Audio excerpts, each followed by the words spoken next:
Good evening and salutations, my GH fans. I've been just sitting here for the last 2 minutes sitting there trying to compose myself. Because I've just been sitting there asking myself one question. What happened in this episode? What really happened in this episode that actually moved the stories, the characters along? And I didn't really come up with anything, but we're going to talk about it anyway. I don't understand Ava's plan.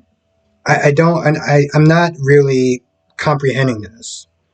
She talks about how she's going to get Windermere and this, that, and the third, and she's going to do it by using the recording. The recording of Nicholas saying that he killed Esme. How is that supposed to work? Why are they so worried? Why is Victor so worried about Ava using that recording? What is it possibly going to do? It's one thing if she was actually missing. It's another thing that she was alive. Now, okay, maybe we could sit there and make the argument that, she got pushed off the whatever. Um, she got pushed out not out the window, but out the terrace thing, whatever. And, okay, you could probably make an argument about that, right? There's no proof. Yeah, he confessed to it, but he can always sit there and say he did it under duress. He did it because, he didn't want to he didn't want her to sit there and take the fall. He didn't want her to go to jail. There's so many different scenarios where that tape comes out, and you don't even need a lawyer for that. You could just basically sit there saying, "No, I didn't.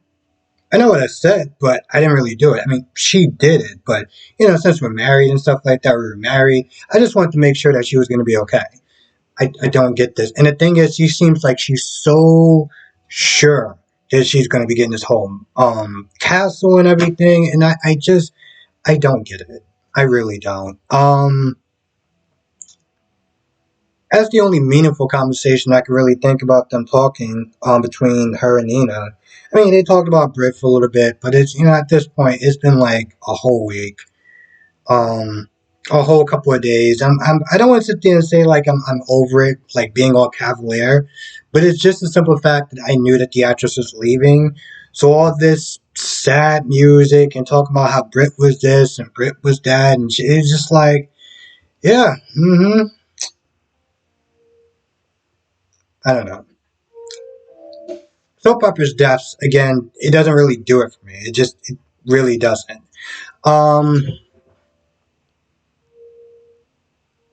you know, Victor is trying to convince Sonny to, hey, you need to sit there and talk to Spencer and, have it work it out with his father and stuff. And, Sonny, long story short, he's just like, nah,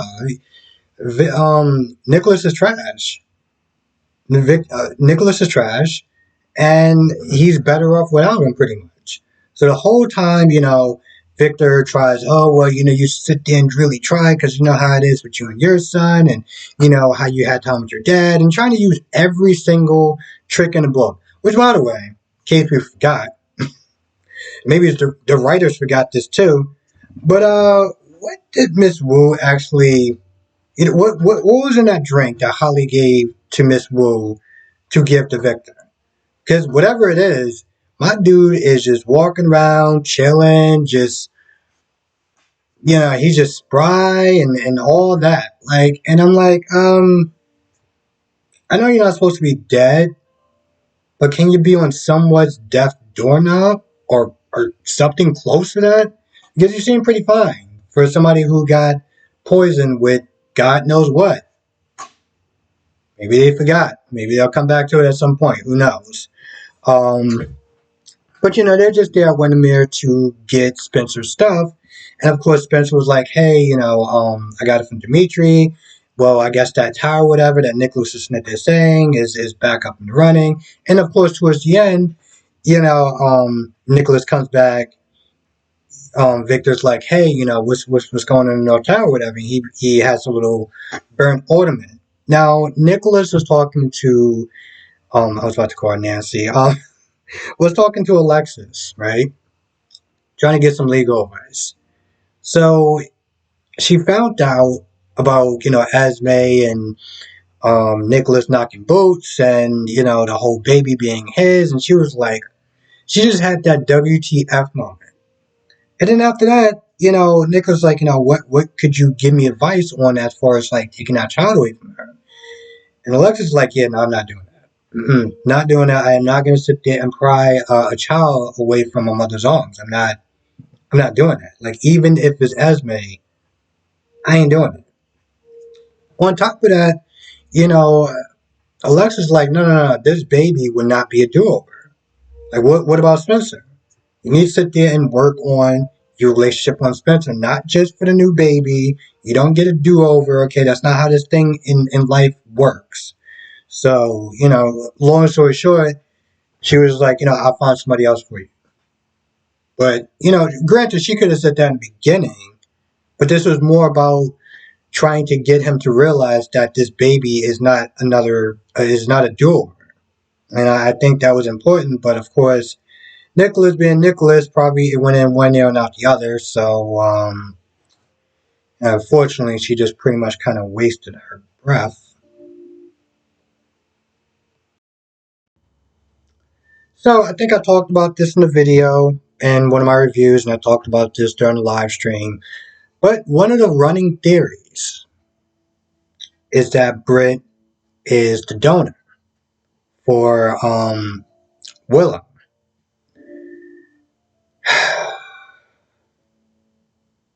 Terry, let me just try to compose myself for a minute. So Terry, somebody must have screwed up somewhere. Okay, somebody must have screwed up somewhere because Terry winds up calling not Britt, Willow and Michael to, to the hospital, whatever, so they can talk about the donor and everything like that. And of course, Michael, before they got a chance to meet her, Michael would just sit there whining about, oh, I can't reconcile with Sonny, and Sonny is this, and Sonny is that, and, the usual blah, blah, blah, blah, blah stuff. And of course, Willow's like, you need to show him some compassion, you need to sit there and work it out. But of course, Michael is one ear and not the other.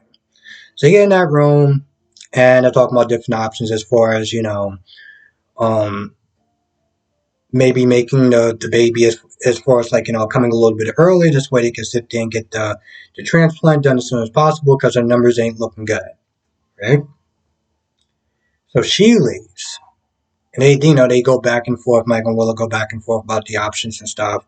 She comes back and she's like, yeah, so I don't know how to tell you this, but,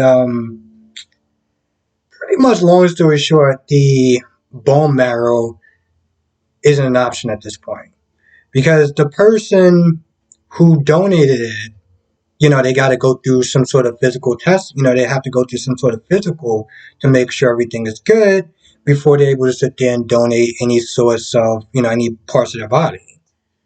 So pretty much what you wind up doing, or what somebody wound up doing, what GH wound up doing, is getting her down there, getting her hopes up, getting her down there, just to tell her, oh, by the way, yeah, there's really no nice way to sit there and put it. Yeah, we had like a bit of a mix up in the computer system, so we won't be able to really kind of do that for you. But we got all the options. And I'm literally sitting there just like, what? Like, really? Now, of course, Sonny was looking at Britt's papers for some odd reason, which I didn't even understand why. Like, why are you sitting there looking through Britt's papers? I don't get that. But I'm assuming that he must look through it and me guessing that he found out maybe that she was an organ donor. I just don't understand how you call her down there and you sit there and say, hey, we got something ready for you. Oh, by the way, yeah, we kind of a glitch in the system, but there's no, like, how do you do that? How do you do it? Willow isn't even my favorite character. She's not my least favorite character, but like, how do you do that? Now I'm just like, oh, great. More sad, depressing scenes with Willow and Michael. Yeah. I got nothing else sarcastic to say. I don't have a joke. I don't have anything. I'm just like, that's just great. Dante and Jordan was not there asking me a bunch of questions, but of course Martin was there to make sure that the interview didn't get out of hand, and of course it didn't really go anywhere. So they wound up leaving, and Dante was like, "Listen, there's a good chance that she didn't do it. What we need to do is find a way to clear her. We need to sit there and start working backwards. We need to find out where is she hiding at." So of course they talked to Liz about her last encounter, and Liz is getting kind of nervous or whatever because the man was like, "Hey, we gotta sit there and talk to you about Esme." And of course, Liz is just all like freezing up, like just had the guiltiest look on her face. Yeah, she was talking with Finn about nothing. In all reality, it was about nothing. And the fact that when Finn left, she she stopped him. She grabbed his arm, and I'm just like, "What are you touching him for?" Like, no, you don't get to do that. Y'all ain't together. You don't get to sit there and do that. Okay, you don't have those privileges anymore. Okay, you don't. Your hands need to be off of his. Period. But and I asked her some questions. She said she didn't really know. She couldn't see the baby bump or anything. She hit her head. Yada yada yada. She didn't say anything. Um, they looked at Britt's account, and Britt being she's a baby deliverer. I know there's another word for it, but I can't really think of it. But she didn't sit there and say in her report that a pregnant woman, a woman that was pregnant, was swinging a hook at her. Martin was sitting there asking like, where's your last, where's your last, events or whatever. Like, where was your last, like, what could we do to sit there and jog your memory? Right now, no offense, but you don't really seem like you can hook anyone, let alone, you know, do anything pretty much. Um, didn't really talk about anything else that was like super important. So, uh, Terry and Liz just met there talking about Brett. At this point, I mean, granted, we want to sit there and see her reaction, how she was going to be, and everything like that. And of course, she took the news hard, getting time to know her and spending time with her and everything like that. So they had a real good connection, and it's tragic that it was cut short. So, I'm not gonna lie, I feel like that's pretty much for this episode. I can't think of anything else that happened throughout this episode. This is definitely one of those episodes where it's like you don't really need to watch it. You can just get a synopsis from either me, Brock, Lanikia. You can find something online. I mean, this, again, I literally sat there for a good 5 minutes, just just thinking like, what am I actually gonna say throughout this episode? Um, to sit there and talk about because nothing really so far moved forward. And even when you thought something was going to move forward with the whole Michael and Willow as far as the transplant, they were just like, yeah, yeah, we're not going to be able to do that for you today. So, don't worry, we'll figure something out. Like you just put steps, you just move like 3 steps backwards on that. Now I did see the previews, and from what I understand, I don't know if this is for this week specifically, but I was gonna call Laura. Right? Carly gets found out by Drew lying. I don't know what it's about, but she's not there crying, and she's I guess playing the victim or whatever. Anyway, I feel like that's pretty much about it. I can't really think of anything else that happened throughout this episode. So with that being said, I'm gonna go. I want to thank you for watching. Be safe, and I will see you in the next video.